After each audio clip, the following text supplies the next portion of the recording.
Olá pessoal, j'espère que vous allez bien. Aujourd'hui, on se retrouve pour cette toute nouvelle vidéo YouTube pour parler de toutes les règles de conjugaison à connaître en portugais. Avant de commencer, n'hésite pas à t'abonner à ma chaîne, à me lâcher un petit pouce bleu et à partager et à enregistrer pour ne plus jamais te tromper.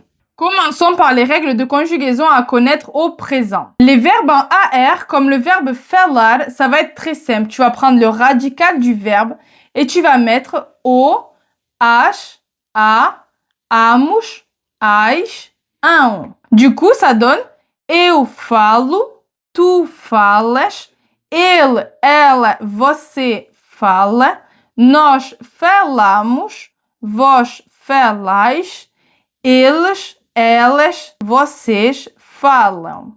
Concernant maintenant les verbes en ER comme le verbe comer, tu vas prendre le radical et tu vas rajouter o, es, emos, eis, em. Ça donne eu como, tu comes, ele, ela, você come, nós comemos, vós comeis, eles, elas, vocês comem. Maintenant, pour les verbes en IR, comme le verbe dormir, tu vas prendre le radical et tu vas rajouter o, es, imos, is, em. Ça va donner eu durmo, tu dormes, ele, ela, você dorme, nós dormimos, vós dormis, eles, elas, vocês dormem. Voyons maintenant les règles de conjugaison à connaître au passé. Les verbes en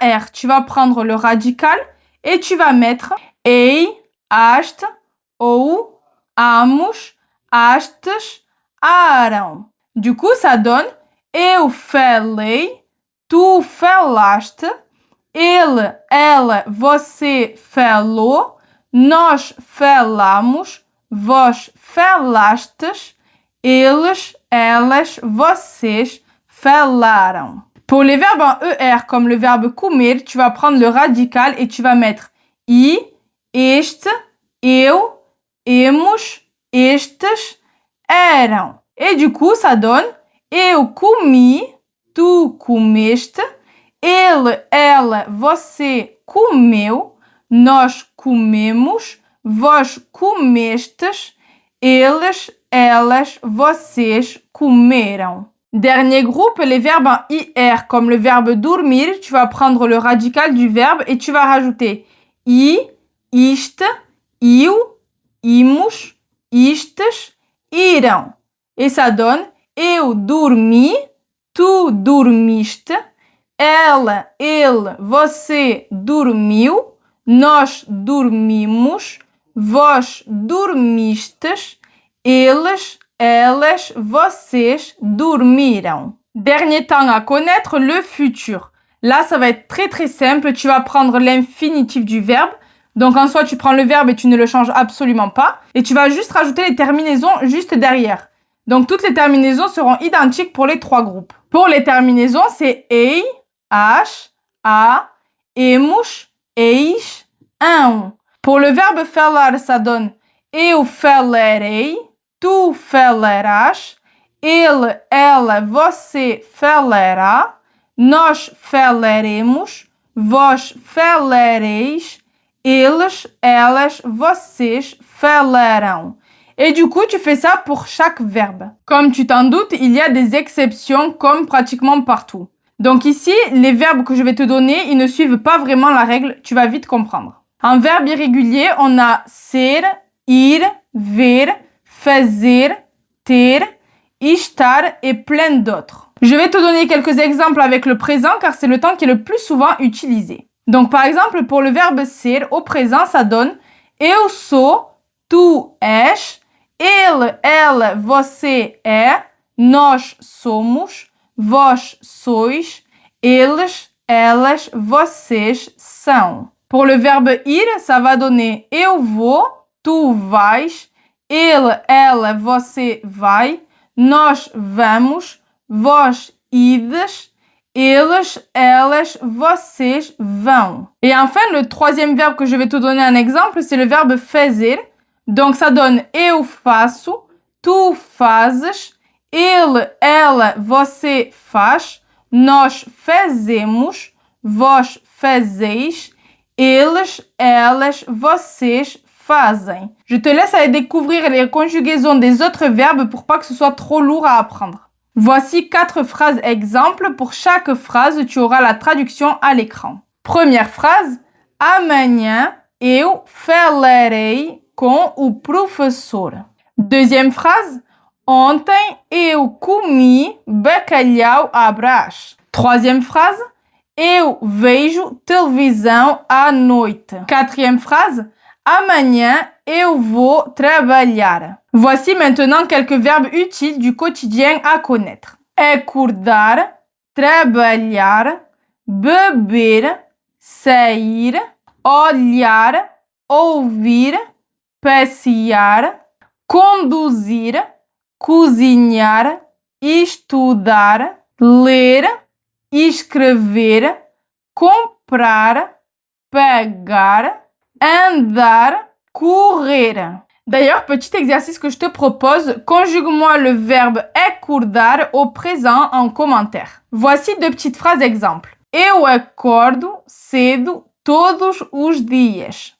Deuxième phrase. Nós trabalhamos no escritório durante a semana. Voici 5 erreurs à éviter en conjugaison en portugais. Première erreur, pense à ne pas confondre le verbe ser et le verbe estar en portugais. D'ailleurs, j'avais fait une vidéo pour te montrer bien la différence entre l'un et l'autre. Mais en gros, petit rappel, le verbe ser, tu vas l'utiliser pour un état qui est permanent, notamment pour parler de ton origine, de ton identité, de ta nationalité, alors que le verbe estar, c'est plus pour un état qui est changeant ou temporaire, notamment pour parler de ton humeur, de tes émotions, de ta localisation. Donc ça, c'est vraiment, faut faire attention avec ça. Deuxième erreur à faire attention, c'est ne pas confondre le verbe ter et haver qui signifient les deux avoir. Le verbe ter, il s'utilise quand on parle de possession, d'âge, de sensation ou encore d'obligation. Alors que le verbe haver, c'est plutôt pour dire il y a. Donc c'est vraiment pour parler d'un événement passé. Voici une phrase exemple. Tenho filho, ça signifie j'ai un fils. Donc là, c'est ton enfant, c'est ta possession, on va dire, donc c'est à toi. Et là, tu vas utiliser du coup le verbe ter. Et la deuxième phrase, c'est há muitas crianças no parque. Ça signifie il y a beaucoup d'enfants dans le parc. Donc là, tu parles des enfants en général et qu'il y en a beaucoup dans le parc. Donc c'est pas les tiens, tu vois. C'est pour ça que ici, tu vas utiliser le verbe haver. Troisième erreur que beaucoup commettent, c'est de traduire mot à mot depuis le français. Par exemple, pour la phrase « je suis en retard », il faut pas dire « eu estou de atraso », mais « eu estou atrasado ». Pour la quatrième erreur, il faut bien faire attention aux terminaisons que tu utilises en fonction de tes verbes et bien connaître par cœur les verbes irréguliers. Cinquième erreur à ne pas commettre, c'est faire attention avec les accents en portugais. Tu as des fois 2 mots qui s'écrivent exactement pareil, mais un accent va faire en sorte que le sens du mot change complètement. Prenons pour exemple esta et ista. Esta, c'est cette, donc c'est le déterminant démonstratif.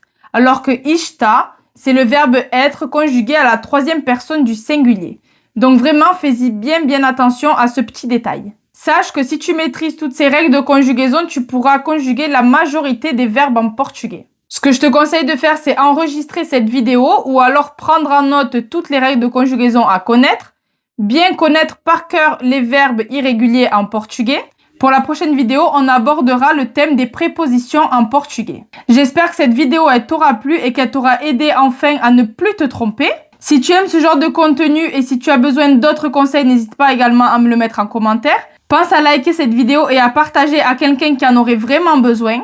N'hésite pas à t'abonner à mon compte TikTok qui s'affiche juste à l'écran et à t'abonner également à ma chaîne YouTube. Et moi, je te dis à dimanche!